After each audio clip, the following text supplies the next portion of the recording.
Okay. Good morning. This is the day the Lord has made. We'll rejoice and be glad in it. You know, every day that you get up in the morning is a blessed day. You're blessed to be getting up. You're blessed that Father God allowed you to see another day. And that's a good thing. I said that's a good thing. You know, Father God didn't put us here on earth just to sit down and do nothing.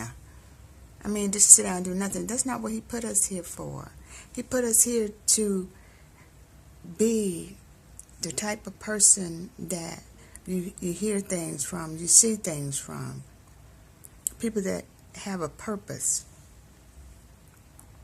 Now, you know, everybody's got their opinion on the NFL, what the NFL did, what they're doing. But this is my thing. The NFL just did not start being racist.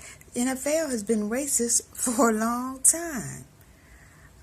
Black men didn't actually start playing in the NFL until 1950. I said until 1950. That's when they started playing. You didn't have any black players in the NFL in the 1930s because they were not allowed to play in there. Now you have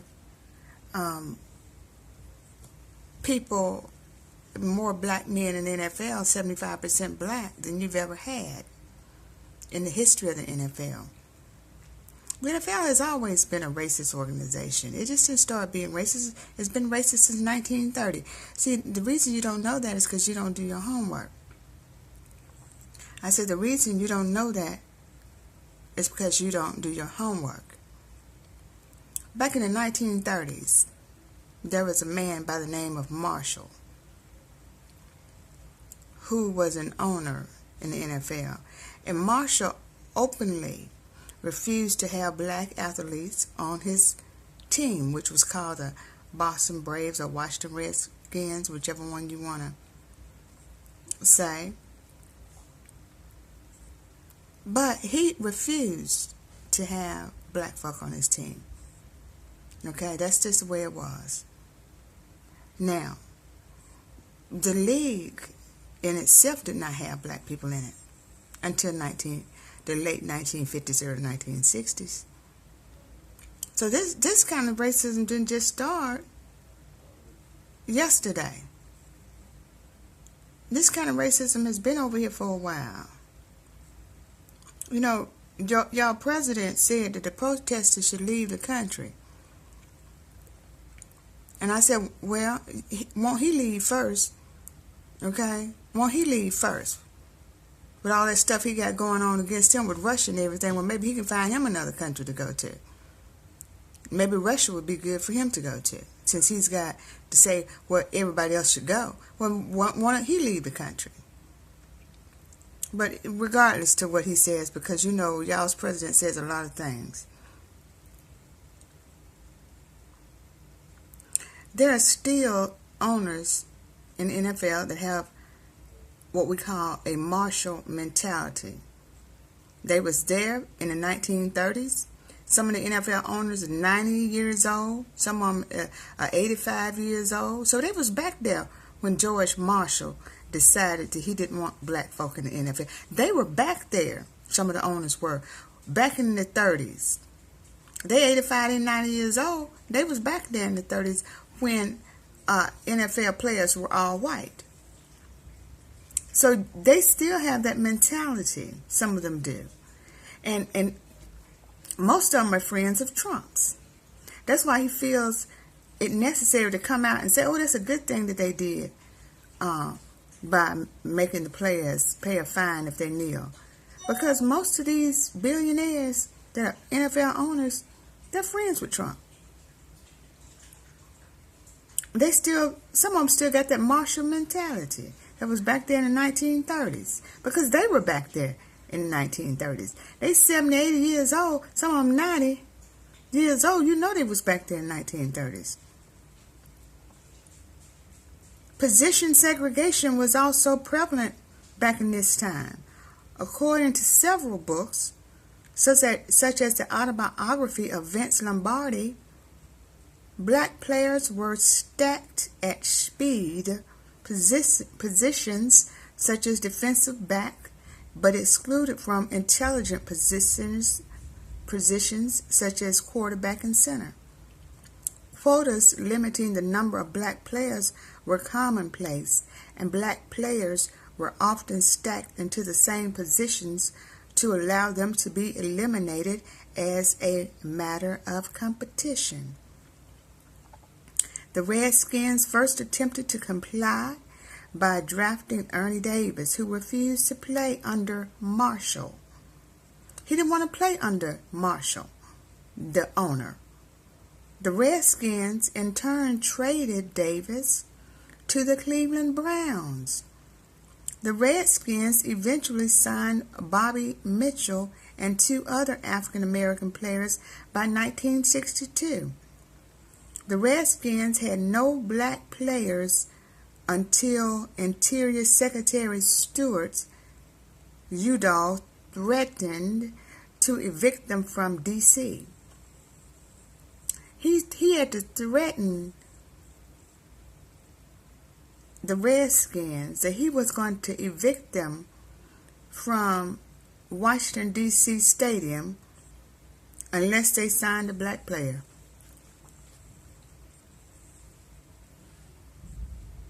Marshall was quoted as saying, "We'll start signing Negroes when the Harlem Globetrotters start signing white folk." That's what Marshall said.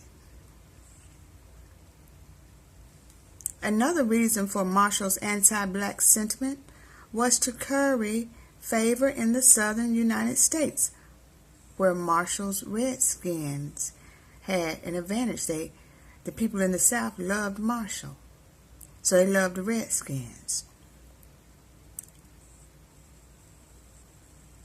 The Green Bay Packers followed in 1950, but the bulk of the NFL teams did not sign a black player until 1952. In comparison, only 3 of the 10 NFL teams, the Rams, the Lions, and New York Giants, signed a black player before 1950. In 1946, the Cleveland Browns signed Marion Motley and Bill Willis, and by the time the AAFC merged with the NFL in 1950, 6 of the league's 8 teams had signed black players, most by the league's second season in 1947. Taliaferro signed instead with the rival All-America Football Conference, the AAFC, and this conference started before the NFL, which formed in 1946. No black player was selected in the NFL draft until 1949, when George Taliaferro was selected in the 13th round, but he refused to play with the NFL, and he signed instead with the rival, the All-America Football Conference, the AAFC.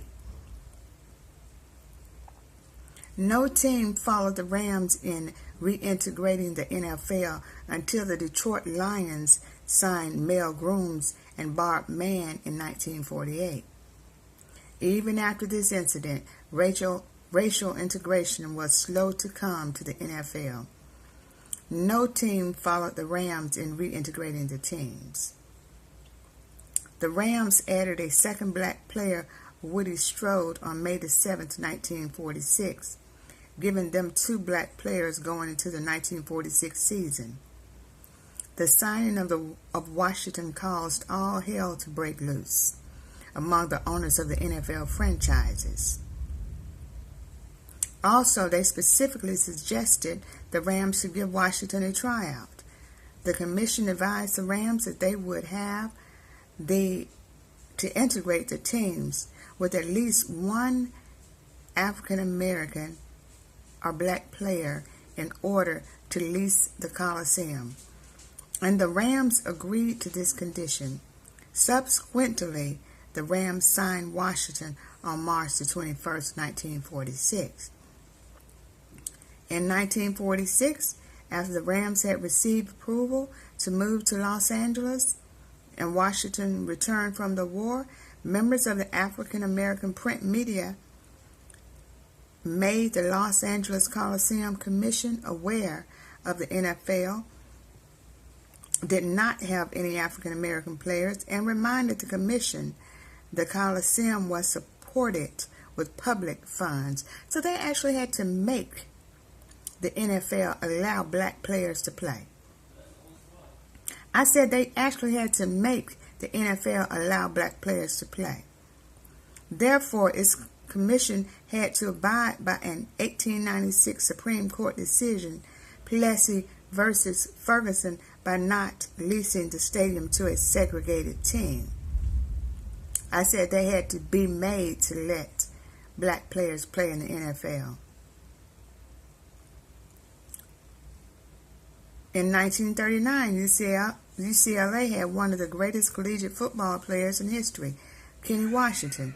A senior Washington and black player was very popular, and his team had garnered national attention in the print media. After he played in the college all-star game in August 1940, George Hayes asked him not to return to Los Angeles immediately because Hollis wanted to sign him to a contract with the Chicago Bears. After a week or so, Washington returned to Los Angeles without an NFL contract. By 1934, there were no more black players in the league. The NFL did not have another black player until after World War II. Most black players either ended up in the minor leagues, 6 of them joined the American Association, and several others found their way into the Pacific Coast Professional Football League, or found themselves into all-black brainstorming teams such as the Harlem Brown Bombers. Unlike in baseball, where the Negro Leagues flourished, no true football Negro League was known to exist until 1946, and by this time, the major leagues had begun integrating.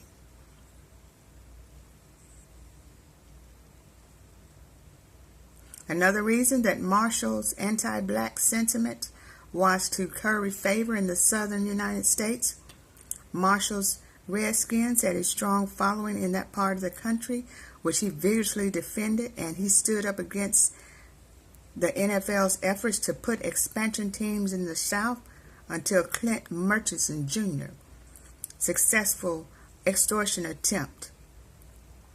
Murchison acquired the rights to the Redskins fight song and threatened not to let Marshall use the song unless he got an expansion team in Dallas. That led to the establishment of the Dallas Cowboys in 1960. So, what we're seeing now is nothing different than they've been doing. They have, the NFL has always been a racist organization. They just allowed black players to start playing in 1950, and there was only a couple of them playing then. In 1960 is when they desegregated because they had to. And so you got a lot of owners that still have that mentality that a black man should not have the rights that he should just because he's playing in the NFL. I mean, you still got owners that have that Marshall mentality. Like I said, you got some owners that are in their 80s and 90 years old. And then some of them are younger than that, but some of them still have that Marshall mentality. So that's what you get. I mean, that's what you got. So in order to be respected, and I say this, respect to me is more than money. I'd rather have your respect than your money. This is Melisha signing out.